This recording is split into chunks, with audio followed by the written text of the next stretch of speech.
We visited Guada community. That was when we visited the place, we saw that.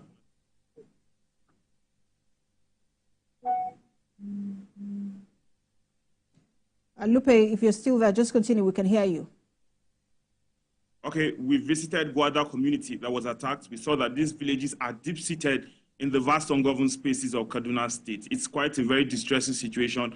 As we speak, more than a dozen persons are in medical facilities receiving treatment, and those are people who were injured. And we also gathered that a lot of houses were burned. So that is the situation now.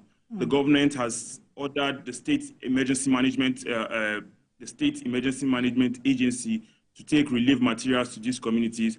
But I must also tell you that it's a very distressing time for them, of course. Their villages were attacked, their loved ones were killed, and some of them were whisked away into the villages. As we speak, we have not heard any demand made for ransom. So that is the situation in the state now. Thank you so much for that update, Lupe. We'll continue to get update from you as the situation progresses. We're staying in Kaduna State. The Nigerian Customs Service has confiscated contraband goods valued at 1.9 billion naira in the northwest region. The Customs Service says smugglers are exploiting hazardous routes controlled by bandits to illicitly bring prohibited items into the country. Correspondent Lupe Asom reports. The necessity for heightened vigilance and enforcement in combating smuggling is evident, placing a strain on the capabilities of our law enforcement agencies. The Federal Operations Unit Zone B of the Nigerian Customs Service has remained steadfast in its commitment to curbing smuggling in the northwest region. In its latest operations, Comptroller Chedi Wada reveals seizures of smuggled goods exceeding 1.9 billion naira. Among these items are juice powder and milk that expired 4 years ago.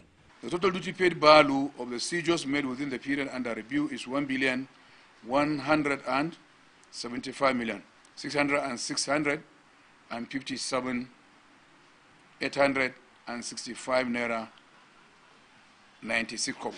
2 suspects were arrested and detained at the Kano Command in connection with the seizures, and they had been granted administrative bail pending the outcome of the ongoing investigation. Comptroller Chedi highlights the vulnerability of the nation's borders, particularly in areas where bandits are prevalent, posing a significant challenge to customs surveillance. To follow the forest, to come to Ankara, the danger zones, all these places I'm saying, they are bandits' zone. In the process within 48 hours ago, 2 trucks loaded were confiscated by the bandits, even though they have the bandits under their arrangement, settling them. Maybe one thing went wrong along the line. So they now confiscated those 2 trucks. Another 3 J5 came in. Unfortunately, the bandits took it away using their machines. Why I bring this example is that to show you the desperation of a smuggler. Can go to any length of people losing his life just to smuggle. He warns that all borders in the zone remain closed as directed by the presidency. That's why we said the whole zone B borders are closed, and they remain closed until further notice by the federal government, any other directives. Customs officials emphasized that collaborations with other security agencies has been intensified to monitor land borders and potential smuggling hotspots in the northwest and north central zones. Lupe Asom, TVC News, Kaduna. And still to come on the news at 1, Nigerian Association of Road Transport Owners begins nationwide strike over increase in operational cost. We have details of this and more after the